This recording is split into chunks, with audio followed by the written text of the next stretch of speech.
Pois é, quando a gente pensa em bruxismo, logo se pensa naquela atividade de ranger os dentes durante o sono, né? Mas não é só isso, não é sempre assim. Essa é uma das formas de apresentação.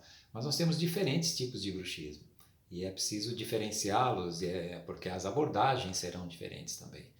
Nem sempre o bruxismo é um vilão, e você sabia que existem situações em que o bruxismo é até bonzinho, é até o mocinho da história.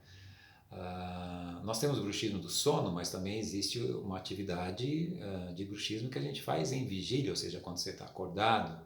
Nós temos o bruxismo primário, quando ele é primariamente uma doença, um comportamento, mas também temos o bruxismo secundário, quando ele está acontecendo secundariamente a uma causa primária. Então, sobre estas diferenças, sobre esses conceitos, os mais atuais do século XXI, é que eu quero conversar com vocês nesta série de videozinhos. Se você suspeita que tem bruxismo ou alguém próximo de você é portador de bruxismo, então não perca essa nossa série aí de videozinhos. Grande abraço.